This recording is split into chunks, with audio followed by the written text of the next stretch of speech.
I now give the floor to His Excellency David Lammy, Lord Chancellor and Secretary of State for Justice and Deputy Prime Minister of the United Kingdom.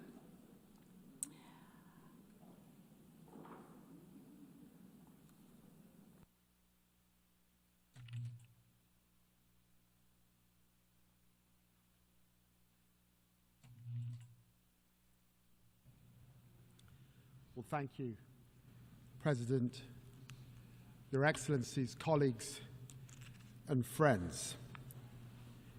Having witnessed the United Nations work throughout his life, His Majesty the King has asked me to offer a personal message of his congratulations to the UN on its 80th anniversary. The United Nations is a powerful testament to our collective determination for a better world. The King recalls that on the eve of the first UN General Assembly, His Majesty's grandfather, King George VI, told the delegates gathered in London, "In the long course of our history, no more important meeting has ever taken place within its boundaries. Millions of people across the United Kingdom, the Commonwealth, and the wider international community share the view that the UN's founding principles and the work of its organizations remain essential, particularly as the world must face new and pressing challenges.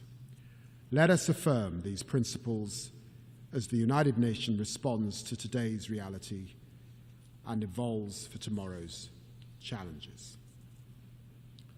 My friends, today I echo His Majesty's sentiments, and I join him in celebrating the remarkable institution's proud 80 years as we reaffirm our historic commitment to the United Nations. We must face the challenges of the present. A present in which we in the United Kingdom do not stand up for one nation's rights whilst ignoring others, but act resolutely with the Charter as our compass. This is why I want to address directly the Israeli-Palestinian tragedy. What is happening in Gaza is indefensible. It is inhumane. It is utterly unjustifiable, and it must end now.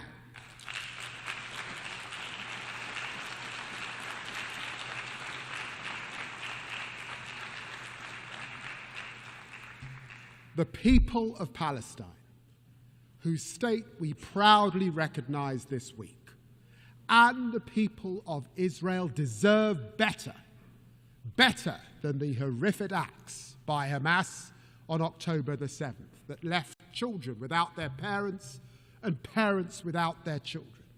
Better than the torment of families waiting desperately for the return of their loved ones from the most barbaric captivity.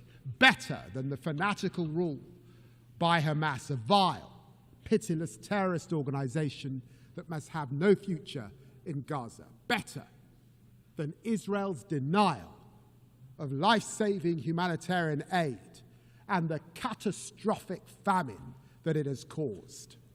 As Israel escalates its military operations and displaces Palestinian families again and again and again, there can be no answer to these horrors but concerted diplomatic action to keep the hope of peace alive.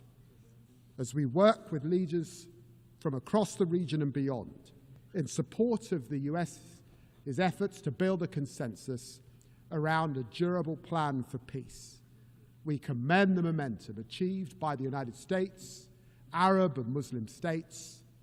Annexation must be prevented, a process for peace advanced, and this terrible, terrible war ended. There can be no answer except for the hostages out now, aid in now, and a ceasefire now. And I vow to you that we will not rest until this day has come, and there are two states living side by side in peace and security. Friends, we stand with Palestine because we believe in the values of the UN Charter, in equal rights, self-determination, and the dignity of all peoples.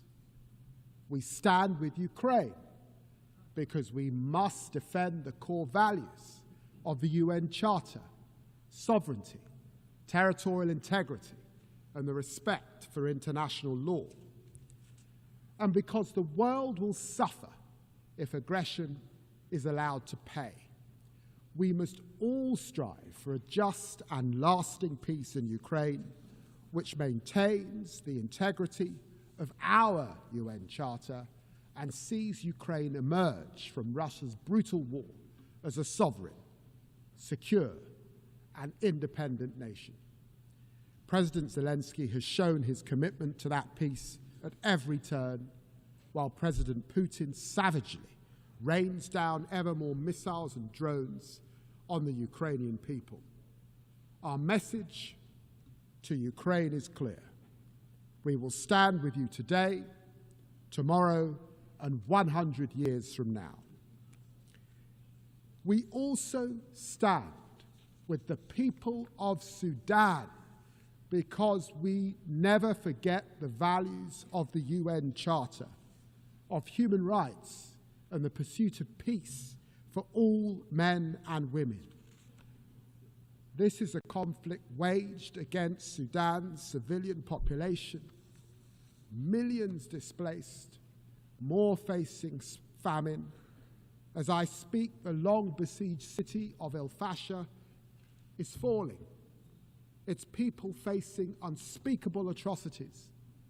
The people of El Fasher and all across Sudan need the international community to come together to make renewed efforts to achieve peace and allow aid to reach those who desperately need it now.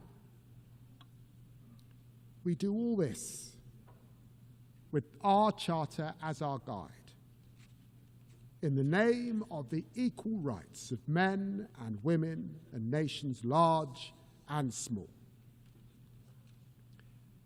The United Nations and its reform are vital because we need our United Nations more than ever to confront these tragedies and to face our historic opportunity as we are living through a moment of revelation. A new technological frontier is coming into view. We are entering a bracing new era of promise, power, and potential. You know, my friends, to live through the Industrial Revolution was to see the first iron bridges that mankind had made, the first railways, the first smokestacks. And to live today through the technological revolution as we are, it is to witness the coming of the internet, the spread of smartphones, and now the dawn of super powerful AI. This is a lightning strike of change, a technological revolution which our leading scientists think could only be compared to the Industrial Revolution, compressed into a decade. This is a moment of truth for us, our institutions, and our ability to work together. And I believe we must act. I see promise on this technological frontier. AI is the most powerful new lever we have to advance the Charter's vision of social progress, better standards of life. This is why it is at the very heart of my own country's growth plan. I believe that by embracing artificial intelligence, we can all build better businesses. We can better fight crime. Look, for example, at dirty money. By spotting fraud in real time, we can crack down on illicit finance, a fight we will lead at a UK-hosted summit next year. And AI is not hypothetically making lives better, it is already saving them. At Imperial College, a new AI stethoscope detects major heart conditions in seconds. In our National Health Service, AI mammogram trials double the speed of diagnosis. And AI research tools are unlocking new drug combos to fight cancer. On the horizon, the promise of fusion power, powering limitless servers through quantum computing, enabling ever stronger AI, could unleash ever more advanced biotech. This is the defining opportunity of our generation, and we must run towards it with hope. I believe in this promise. I believe in our UN values, which is why this promise must now be shared. We are witnessing a truly historic surge in investment in AI. This investment promises outstanding productivity gains, and with it, growth of historic proportions. Yet while this promise may well be diffuse, for now it remains concentrated. But there's not just possibility on the technological frontier. There are profound challenges as well, as AI is being used to consolidate repression, fuel disinformation, empower criminals across the internet. Authoritarian states, notably Russia, are manipulating large-scale, large language models so that chatbots answer in the voice of their propaganda across the world. Organized crime is using AI to supercharge their scams, deceiving victims on an unprecedented scale. This is the truth. AI can empower freedom, or it can entrench repression. AI can empower truth, or it can entrench lies. AI can empower law, or it can empower crime. Only by cooperation together can we set artificial intelligence on the right millennia-defining course. So my question is this: how can we most effectively share the glittering prizes of this new era across our global community? Well, this is how. We must invest. Invest, invest. We must partner, because without a concerted effort, we risk a world of ever deeper inequality, where the benefits of this technology fail to reach those who need it most. That revolution in healthcare, that revolution in education, that revolution in opportunity, this we must share. This is the world we face, and we take it and its challenges as it is, but never lose sight of the world as it can be. This is why our approach to foreign policy is one of progressive realism, patiently advancing progress through pragmatism and persistence. I see this in the United Nations as it approaches the technological frontier. I salute the Secretary General for championing the Global Digital Compact, which embodies both progress and realism. And this is why I commend the new independent international scientific panel on AI, which will provide evidence-based assessments to all. And I welcome the new global dialogue on AI governance.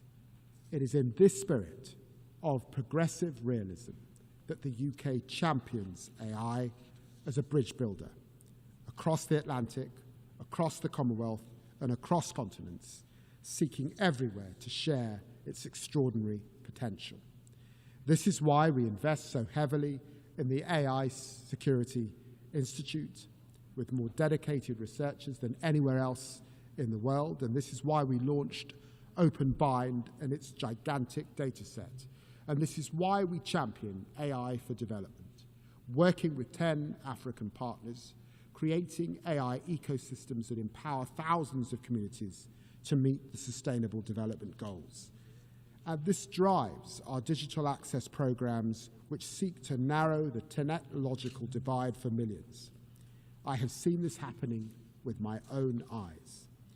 I've been so moved to see in Africa, the continent of my ancestors, the young entrepreneurs using artificial intelligence to launch and scale so many businesses that I know will astonish the world, like the UK-funded startup Vinsight, supported by our Assistive Technologies program, which is using its AI-powered app to help thousands of blind Nigerian students read, learn, and live more independently.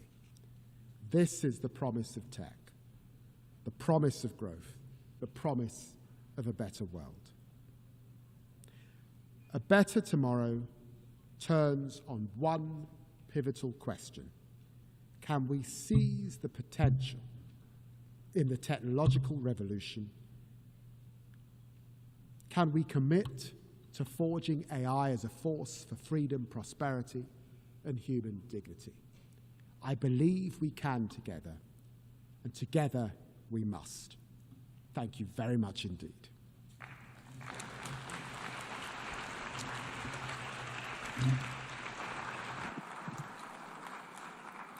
I thank the Lord Chancellor and Secretary of State for Justice and Deputy Prime Minister of the United Kingdom.